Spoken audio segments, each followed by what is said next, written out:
주일에도 말씀을 사모하여 이 새벽 성전에 오신 우리 성도님 여러분들을 진심으로 환영합니다.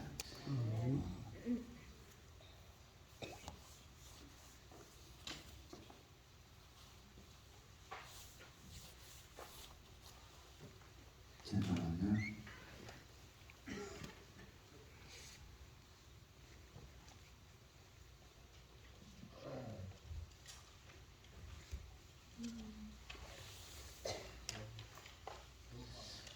네, 한 번씩 이렇게 말씀을 일으켜줘야 맛인 것 같습니다.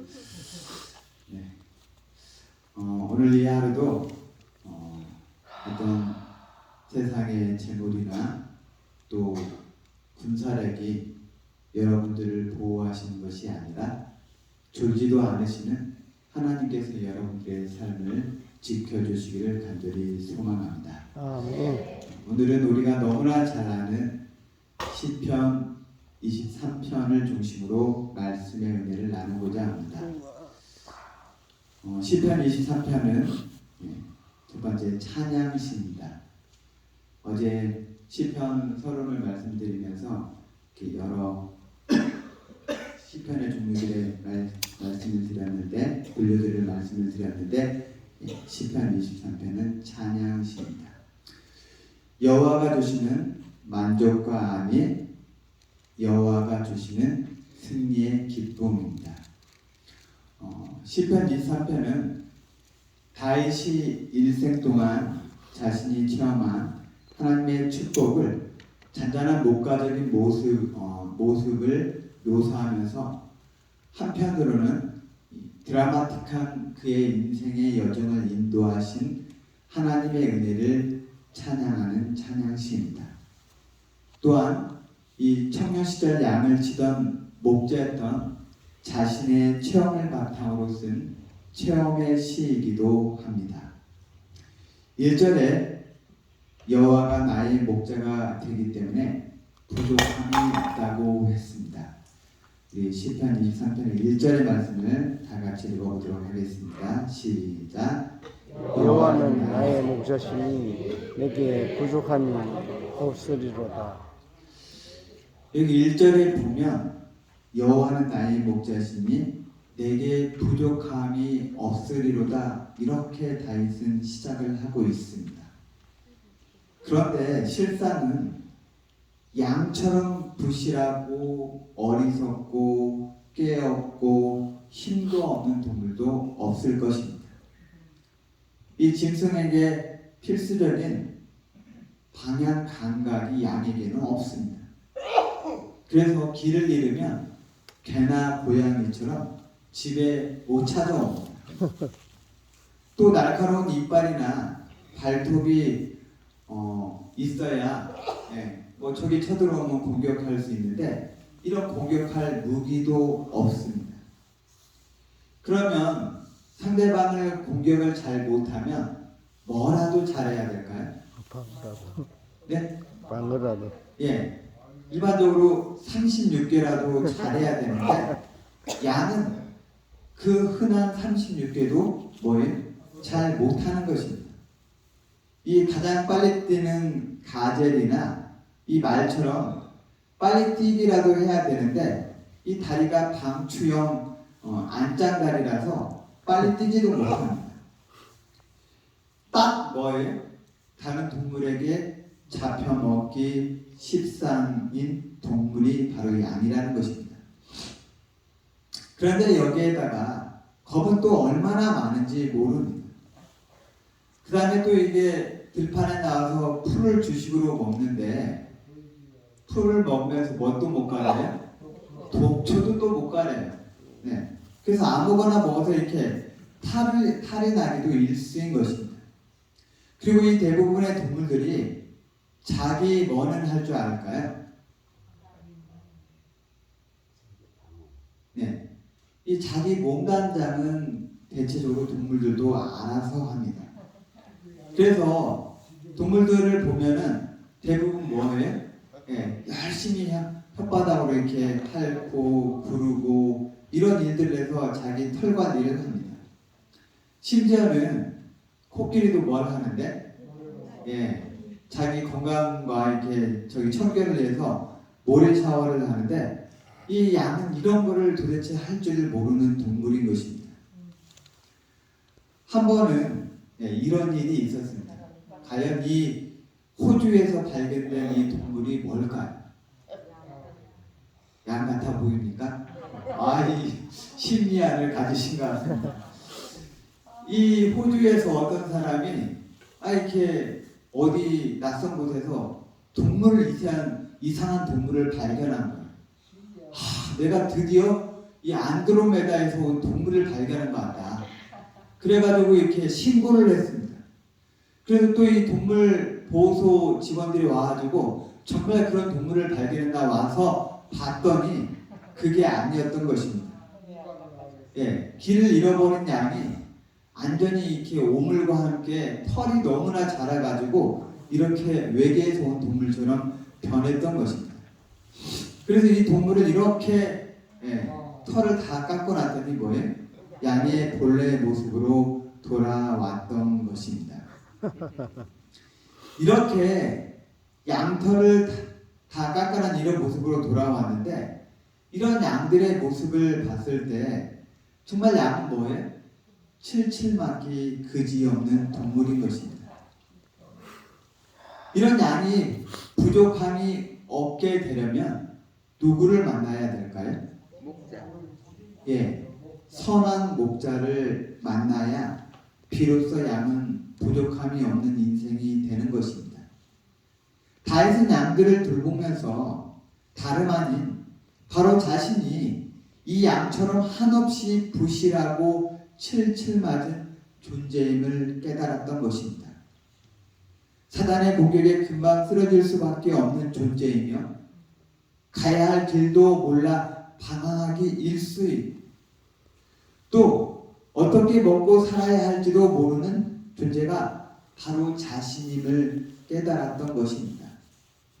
그런데 이런 양 같은 존재가 목자 되신 주님을 만날 때 그 인생이 부족함 없는 인생이 된다는 것입니다. 아멘. 다윗은 어리석은 양 같은 존재가 선한 목자 되신 주님을 만나 어떻게 인생이 바뀌게 되었는지를 생각하게 되었던 것입니다. 우리 각자의 인생을 살펴볼 때 여러분들은 어떻습니까? 한없이 우리 인생을 살펴보면은 연약하고 양 같은 인생임을 깨닫게 되는 것입니다. 내 인생이 정말 속절없는 인생이라고 생각하신다면 참 목자이신 주님을 만나야 하는 것입니다. 아멘. 주님이 내 삶의 목자가 되어 주실 때 나의 삶 역시 부족함 없는 인생이 되는 것입니다.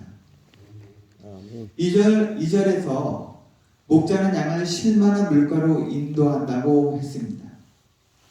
이 물이 귀한 예루살렘 변방의 팔레스타인은 예나 지금이나 이 변변한 풀밭과 쉴만한 물가가 별로 없는 지역입니다. 이 짧은 우기가 지나면 땅은 황량해지고 물이 고였던 습지에 따라서 군데군데 빈약한 풀이 자라는 것이 고작입니다. 이런 환경에 목자가 게으르면 어떻게 될까요? 목자가 게으르면 양은 딱 굶어 죽기 십상인 것입니다. 이 목자는 아침 일찍 일어나 양들이 먹을 풀밭을 첫 번째 물색을 해야 합니다. 이 푸른 초장을 찾으면 그것으로 끝이 날까요? 그게 아닙니다. 이 양들을 주변에 앉힌 다음에 목자는 먼저 이 풀밭의 상태를 살펴봐야 됩니다. 이 사막지대에는 풀 속에 뭐가 숨어 있어요? 독을 쓰는 이 정갈이 숨어 있습니다. 그 다음에 또 이 사막지대에는 이 독사가 언제 불 속에서 튀어나올지를 모릅니다. 그래서 이 풀밭에 있는 이 독사의 불을 막아야 됩니다. 그리고 또 뭘 찾아야 될까요? 독초. 독초를 찾아야 됩니다. 이 미령, 곰탱이 같은 양은 독초를 구별을 못하기 때문에 양이 미리 뭐예요? 풀 속에 섞여 있는 독초들을 가려내줘야 하는 것입니다. 그리고 풀밭에서 양들이 마음껏 풀을 뜯고 나면 이제 해가 중천으로 이동하게 되면 이제 사막에 뭐예요? 살인적인 더위가 시작되는 것입니다. 그럼 이 더위로 인해서 또 뭐예요? 뭐가 필요할까요? 예, 물이 필수적입니다. 그러면 이제 목자는 또다시 물을 찾아서 양을 데리고 물가로 이동하게 됩니다. 그런데 이 팔레스타인 지역은 이 평균 강수량이 600mm 정도밖에 안 됩니다. 우리나라가 1년에 1300이니까 우리나라의 절반도 안 되는 비가 오는 것입니다. 그런데 또 토양이 우리나라와 달리 이쪽의 땅들은 다 비가 새어서 이렇게 지하로 스며드는 형태의 토양을 가지고 있습니다. 이런 지역에서 맑은 시냇물이 흐르는 쉴만한 물가는 정말 사막의 오아시스와 같은 곳이 아닐 수가 없습니다.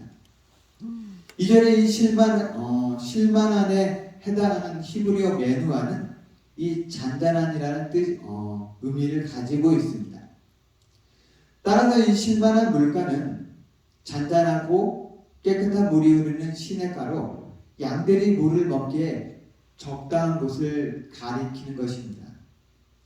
이 세찬 물결이 흐르는 곳에서는 양들이 겁이 많기 때문에 물을 마실 수가 없는 것입니다. 왜냐하면 특별히 이렇게 양들은 털이 많아서 이 털이 물에 젖는 것을 굉장히 무서워합니다. 이럴 때 목자는 뭐를 해야 될까요?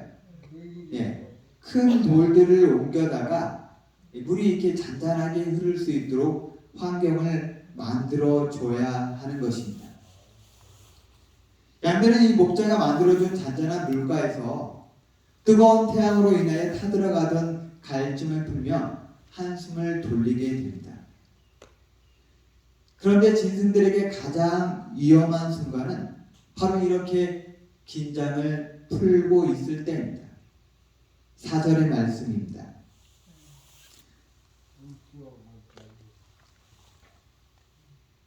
죄송합니다. 제가 이게 성경절을 한 절을 빼먹었네요.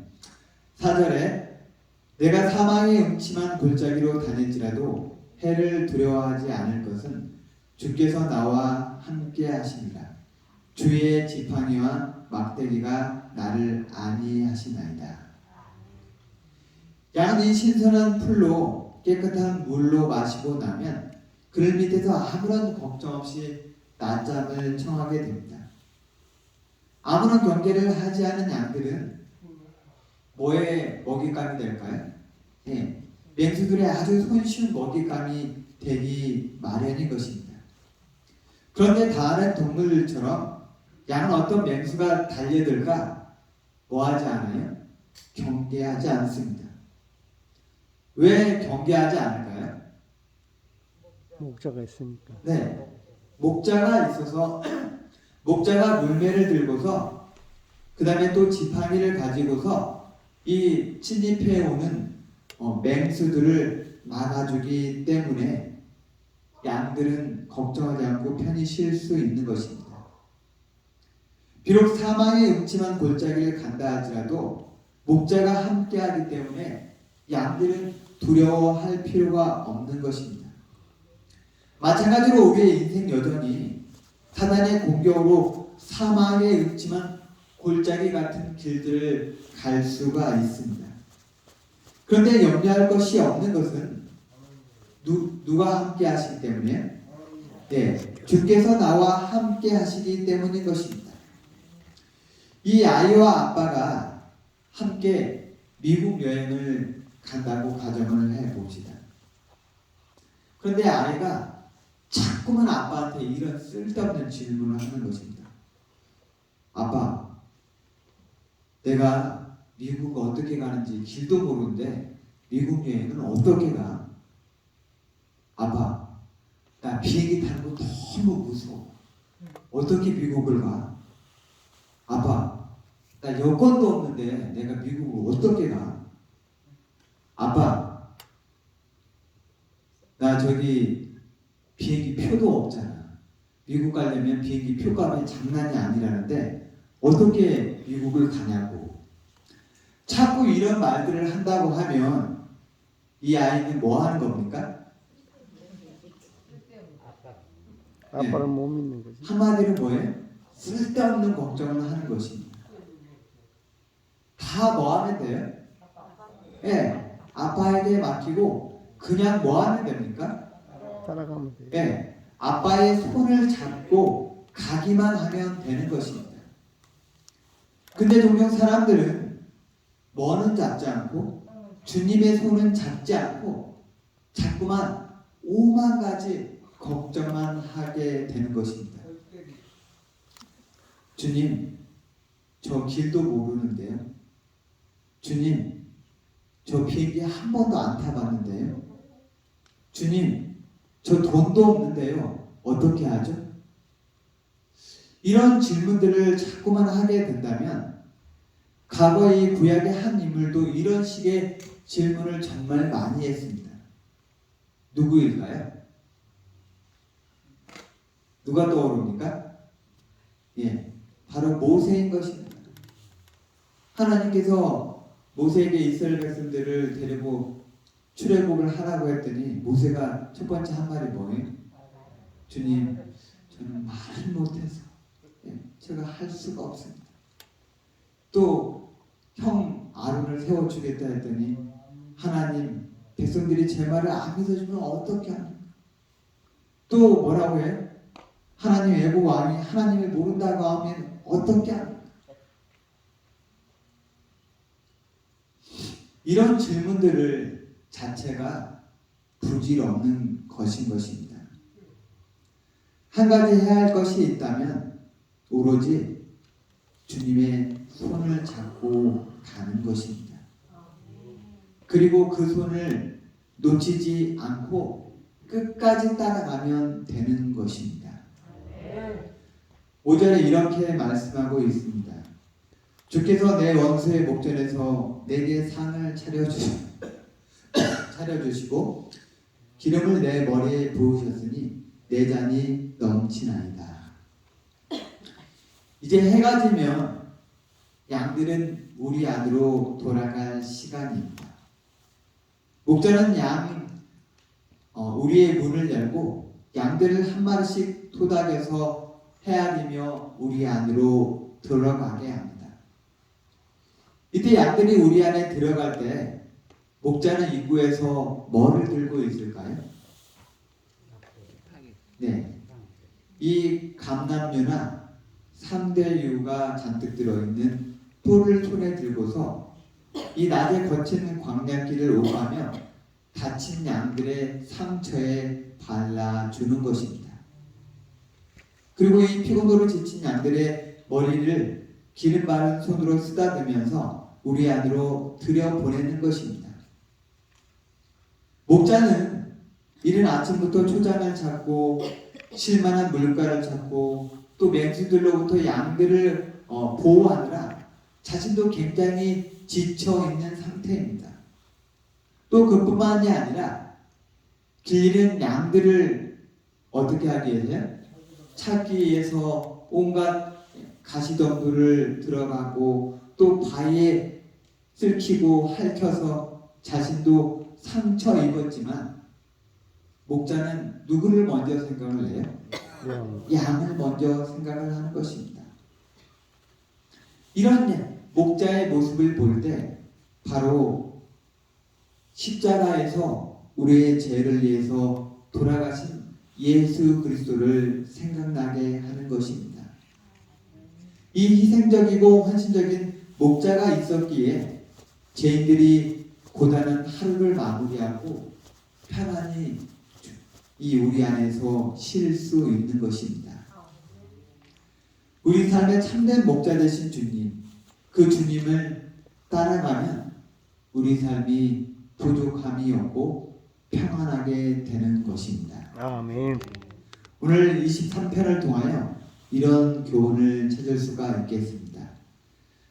첫째, 우리는 양처럼 스스로 아무것도 할 줄 모르는 연약한 존재입니다.